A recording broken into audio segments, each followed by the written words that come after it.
bringing all of mainland Greece under Macedonian rule. Alexander managed to receive the award of generalship from his father and launch military plans for expansion. In 334, he invaded Persian-ruled Asia Minor and began a series of military battles for the next 10 years. Finally, he overthrew the Persian king, Darius III, breaking the power of Syria, which established his rule from the Adriatic Sea to all of Asia Minor and on into Egypt. Map 3 in Appendix 1 shows the huge landmass Alexander usurped that would change the world of his time. His plan was to reach the ends of the earth. He had military expositions in India in 326, but was forced back by a stronger army. He died in 323, and a series of civil wars tore his Egypt apart, leaving it to a few of Alexander's surviving generals, 2 of whom became leaders of the Ptolemaic Empire in Egypt and the Seleucid Empire in southern Asia Minor.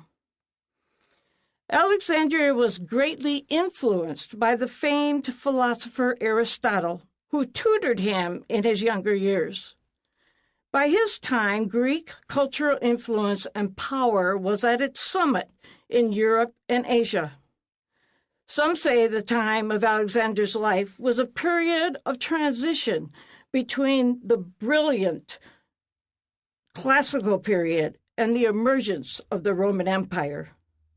This cultural movement was called Hellenism, and for most of these biblical years, the geography conquered was called Hellenistic Empire. Its beginning and end is not of interest for this lecture series, and so I will not continue with that. Because Alexander's education and interest in all things Greek, he saw Hellenism as the highest form of civilization, being more philosophical than any other culture of its time. His vision in the establishment of his empire was to create throughout a shift to the Greek way of life. Alexander expected his subjects to use the Greek language, study Greek philosophy and literature, and embrace the Greek values of body.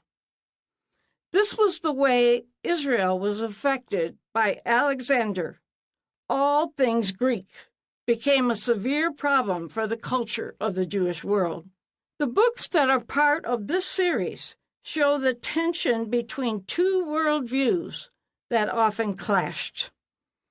Alexandria, Egypt, founded in 331 and named after its famous general, was the center of Hellenism. It was the second largest city in Egypt. Some have called the city the Pearl of the Mediterranean. During these biblical years, its cultural heritage distanced itself from the remainder of its country. Alexandria was known for the largest library in the ancient world and was known as the center of learning. Its legendary lighthouse, one of the 7 wonders of the world, symbolized its status as a beacon of Greek culture. This is the Alexandria that is the background of the literature of this period of Jewish history. Not only the center of Hellenism, Alexandria was the home of one of the largest Jewish communities in the world.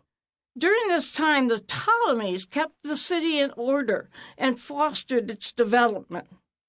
The Ptolemies were careful to maintain the distinction of its populations, Greek, Jewish, and Egyptians. Given the importance of this Jewish city, it is interesting to think about the period of Hebrew slavery described in the book of Exodus. With more than a century of archaeological research, nothing has been found to support the text's sojourn into Egypt, the escape of some say over 1 million